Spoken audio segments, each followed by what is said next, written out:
అమ్మ తలుచుకుంటే ఆకాశం దిగి రావాల్సిందే, అసాధ్యం సుసాధ్యం కావాల్సిందే. తన కూతురికి నడక రాదని డాక్టర్లు చెప్పేశారు. నడవాలంటే 10 ఏళ్ళు పట్టొచ్చు అని టైం కూడా ఇచ్చారు. కానీ ఒక నాట్య థెరపీ అంటూ ఆ థెరపీతో తన కూతురికి కాళ్ళు వచ్చేలా చేసి, కాళ్ళు రావడమే కాదు, తనను ఒక అద్భుతమైన నాట్య కళాకారునిగా తీర్చిదిద్దింది ఆ తల్లి. నిజంగా 9 నెలలు కడుపును మోసిన కన్నా బిడ్డ నడవలేదు అంటే ఆ తల్లి బాధ మాటల్లో వర్ణించలేం. అలాంటిది డాక్టర్లు అసాధ్యమని చెప్పారు, కానీ ఆ తల్లి సుసాధ్యం చేసింది. సో ఆవిడే రాధిక గారు.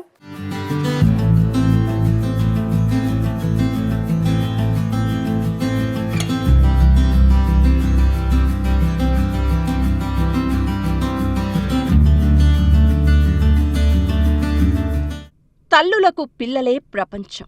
పిల్లలకు నడక నేర్పడం కోసం వారు పడే తపన అంతా ఇంతా కాదు. నడక వచ్చిన తర్వాత వారు వేసే ప్రతి బుల్లి అడుగును చూసి ముచ్చటపడతారు. అలాంటిది తమ గారాల పట్టి నడవడం కష్టమే అని డాక్టర్లు చెబితే ఆ తల్లి మనసు తట్టుకుంటుందా? కాని ఈ తల్లి తట్టుకుని ఆత్మస్థైర్యంతో నిలబడి తన బిడ్డను సగర్వంగా నిలబెట్టింది. అందుకే ఈ అమ్మను మీకు పరిచయం చేస్తున్నాం.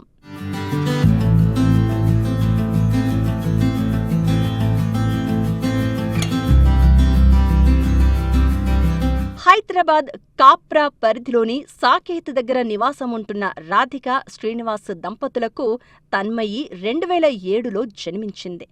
తమ ఇంటిలో మహాలక్ష్మి పుట్టిందని అంతా సంబరపడిపోయారు. సరిగ్గా 1.5 సంవత్సరం తర్వాత ఆ పాపకి పేగుకు సంబంధించిన సమస్య వచ్చిందని తెలిసింది. వ్యాధి నిరోధక శక్తి బాగా తగ్గిపోయింది. నడక రావడం చాలా కష్టమని, కోలుకోవడానికి 10 ఏళ్లు పడుతుందని డాక్టర్లు చెప్పారు. తీవ్ర ఆవేదనకు గురైన రాధిక తన కూతురుని ఎలాగైనా సాధారణ స్థితికి తీసుకురావాలని నిర్ణయించుకుంది. అందులో భాగంగానే తనకు వచ్చిన నాట్యాన్ని ఒక థెరపీలా ప్రయోగించి ప్రతిరోజూ సూర్యోదయాన ఆ కిరణాల వెలుగులో నాట్యానికి సంబంధించిన అడుగులు నేర్పించడం మొదలుపెట్టింది. సుదీర్ఘకాలం పాటు దీక్షలాగా సాగిన ఆ ప్రయత్నం గొప్ప ఫలితాన్నిచ్చింది. తన్మయిలో ఎవ్వరూ ఊహించని విధంగా వైద్యులు సైతం ఆశ్చర్యపోయేలా మార్పు వచ్చింది. ఆ మార్పు ఎంతలా అంటే నాట్యమయూరిలా, నెమలికే నాట్యం నేర్పేలా.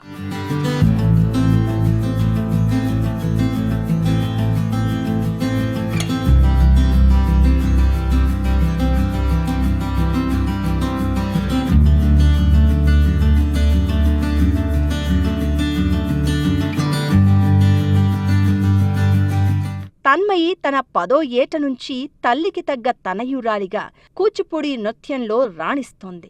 వేలాదిగా ప్రదర్శనలు ఇచ్చిన ఆ అమ్మాయి ప్రముఖులతో ప్రశంసలు అందుకోవడంతో పాటు వందలాది పురస్కారాలు, సత్కారాలు అందుకుంది.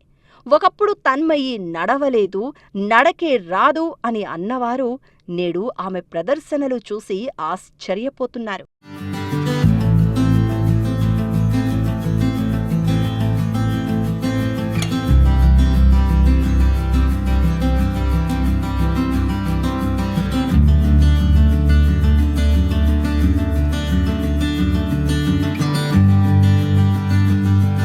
మరోవైపు రాధిక కుమారుడు హర్షవర్ధన్కు హైపర్ యాక్టివ్ సమస్య ఉంది.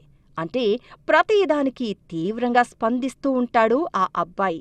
రాధిక తన కుమారుడికి సైతం థెరపీలు ఇప్పిస్తూ తనదైన శైలిలో మార్పు తీసుకొచ్చారు. రాధిక తమ పిల్లల పట్ల ఎలాంటి బాధ్యతగా వ్యవహరిస్తున్నారో సమాజం పట్ల అంతే బాధ్యతతో వ్యవహరిస్తున్నారు.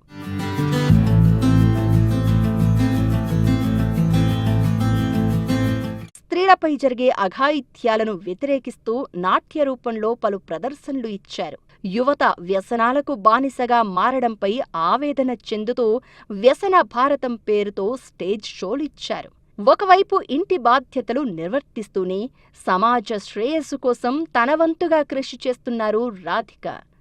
ఓర్పు, సహనానికి నిదర్శనంగా ఉన్న ఈ తల్లికి వందనం.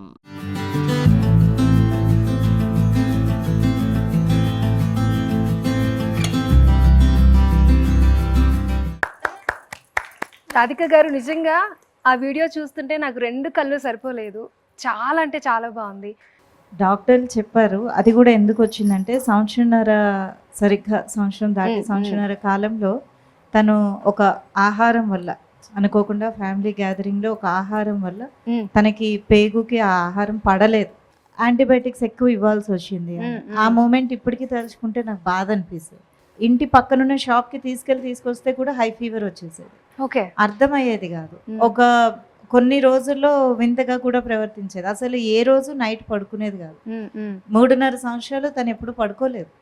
మనసు భగవంతుడి పాదాల మీదే. నేను కూర్చున్నాను మెడిటేషన్లో స్వామి ముందు, నటరాజ స్వామి ముందు. స్వామే ఇచ్చారు, స్వామే నిలబెట్టాలి. ప్రకృతి అంటే నాకు ఆరాధన ఎక్కువ. సూర్య భగవాను మీదే భారం వేశాను. 40 రోజులు ఏకధాటిగా మండలం పాటు పాపకి ఫస్ట్ సన్ రైజ్ లో నేను డాన్స్ చేయించాను. 40 రోజుల తర్వాత తనకి నెమ్మదిగా వెన్ను ముదిరటం, తను ఆ స్టిఫ్నెస్ ఉండటం డాక్టర్లు ఆశ్చర్యపోయారు. దాన్ని ఇంకా కంటిన్యూ చేయమన్నారు. అలాగా నేను డాన్స్ స్టార్ట్ చేశాను. బాబు బాగుండేవాడు చక్కగా. తన 3వ ఏటలో తెలిసింది తను ADHD. ఇప్పుడు ADHD ప్రతి ఇంటికి కామన్ అయింది. 10 ఏళ్ల ముందు, ఇప్పుడు బాబుకి 15 ఏళ్ళు. అప్పుడు ఆ ADHD అంటే ఎవరికి తెలియదు. ఒక ఎక్స్పర్ట్ దగ్గర తీసుకెళ్తే స్వీకారూప్ గారు ఆయన ఇచ్చిన మెడిసిన్ కి వాడికి చాలా ఇబ్బంది అయింది. ఆ ఇబ్బంది నుంచి మళ్ళీ బయటపడడానికి చాలా థెరపిస్టుల దగ్గర తిరిగి పాపకి ఒక పక్క, బాబుకి ఒక పక్క, అలా ఈ దీంట్లో నన్ను నిలబెట్టింది అయితే నాట్యమే. తల్లి పాత్ర నేనేమనుకుంటానంటే పిల్లలకి ఏమీ లేదో అదే చూసి కుంగిపోవడం కాదు. పిల్లల్లో ఏ పాజిటివ్నెస్ ఉందో దాన్ని గుర్తించి పైకి తీసుకురాగలడమే మొట్టమొదటి తల్లి పాత్ర అని నేను నమ్మాను. ఇప్పుడు పాప కూడా అండి భగవంతుడి దయ, నాట్యాన్ని నమ్ముకున్నందుకే తను 11వ ఏట, అసలు 10వ ఏట వరకు నడవదన్నారు. 11వ ఏట 40 నిమిషాలు పద్మ సుబ్రహ్మణ్యం గారి కరణ వినియోగం మాలిక 40 నిమిషాలు ఆగకుండా చేసింది. తన్మయి, నువ్వేమైనా మాట్లాడతావా? నువ్వు అమ్మని చిన్నప్పుడు నిద్రపోనివ్వలేదంట, రాత్రి పగలు. అమ్మ కష్టాన్ని నువ్వు చూసుంటావు. ప్రతి దాంట్లో తను నీ వెనకే ఉంది, ప్రతి దాంట్లో మిమ్మల్ని సపోర్ట్ చేస్తూ ఉంది. ఏం చెప్తావు ఈరోజు? నాకు యాక్చువల్లీ నాకు ఇప్పుడు దాకా తెలియదు నేను అంత కష్టపెట్టాను అమ్మని. ఓకే. ఇప్పుడు చూస్తే నేను చాలా షాక్ అవుతాను. ఎందుకంటే ఇప్పుడు నేను ఒక్క రాత్రి కూడా పడుకోలేకుండా ఉండలేను. నేను ఎంత డాన్స్ స్టడీస్ బ్యాలెన్స్ చేస్తా కానీ ఒక్క నైట్ అవుట్ కూడా నేను చేయలేను. సో నాకు కూడా షాక్ ఉంటుంది. అన్ని ఇప్పటి వరకు అమ్మ చెప్పలేదు ఏ రోజు కూడా అస్సలు. ఓకే. అయితే ఇంకా ఆ 40-40 డేస్ దీక్ష కూడా నాకు యాక్చువల్లీ అంత కష్టం అని నాకు తెలీదు. తర్వాత నేను పెద్దగా అమ్మ చెప్పాక తెలిసింది నేను ఇంత హార్డ్ వర్క్ చేసానా అని. అప్పుడు నాకు ఓకే అమ్మ చేపిస్తుంది, చేయాలి, సరే నా కోసమే కదా అమ్మ చెప్తుంది అని అమ్మ మాట విన్నా అంతే. నడవలేని స్థితిలో ఉన్న అమ్మాయి ఎన్నో అవార్డులను గెలుచుకుంటూ నాట్య ప్రదర్శన చేస్తుంది. మీరు విన్నారు 40 నిమిషాల పాటు తన ఒక ప్రదర్శన ఇచ్చిందని. ఒకసారి మీ మాటల్లో. ఇది really surprise to me, yeah really. And చాలా గొప్ప విషయం విన్నాను ఈరోజైతే. అండ్ మీరు ఇటువంటి వాళ్ళు ఉన్నారు కాబట్టే ఈ కళామ తల్లి ఇలా నిలబడిందండి. ఆవిడ చెప్తున్నారు శివుణ్ణి నమ్ముకున్నాను అని. శివుణ్ణి నమ్ముకుంటే అసలు కానిది జరగనది అంటూ ఏదీ లేదు. ఆయన్ని నమ్ముకున్నారు. సో మీ మాటల్లో తెలుస్తూ ఉంది. అసలు ఇదేంటో నాకు చాలా సర్ప్రైజ్. Oh my God. అంటే ఇట్లా ఆ పాపకి నడకని కూడా మీరు డ్యాన్స్ రూపాన నేర్పించారు అని అంటే దిస్ ఈజ్ రియల్లీ వండర్ఫుల్ అండి. ఇంత మటుకు వినలేదు నేను. అవునవును, ఇలా చెయ్యొచ్చు సాధన. 40 డేస్లో పాపకి నడక చూపించారు అనేసి అంటే అసలు నేను నమ్మలేకపోతున్నాను. అయితే మీరు ఎక్కడండి నేర్పించేది? మీ అకాడమీ ఎక్కడ? నేను ECIL కాప్రా అమ్మ. ఎక్కడ? ECIL. Okay okay, very good. మీ దగ్గర నేర్చుకున్న పిల్లలు కూడా నిజంగా లక్కీ. నాట్యానికి కూడా ఇంత పవర్ ఉంటుందని, దేవుడు అనుగ్రహం ఉంటే ఇలా గొప్ప కళాకారులు అవుతారని మీ స్టోరీ చూసాక అర్థమైంది. నిజంగా చాలా చాలా ఇన్స్పిరేషన్ రాధిక గారు. మ్యామ్, ముందుగా మీరు అదృష్టవంతులు. ఎందుకంటే ఎవరైనా కానీ కోరుకొని ఆ కడుపున పుడతారంట. సో మీరు కోరుకున్నటువంటి గర్భం ఏదైతే ఉందో చాలా గొప్ప మదర్ మీకు ఉన్నారు కాబట్టి ఏ కష్టం వచ్చినా అధిగమించగలిగేటువంటి ధైర్యము, అమ్మ ఉందంటే ఏదైనా చేస్తారు. ఆ నమ్మకం ఇద్దరు పిల్లలను మీరు ఇద్దరికీ ప్రాబ్లం ఉన్నా సరే మీరు అధిగమించారు చూడండి. అది మీ వరకు పరిమితం అవ్వకూడదు.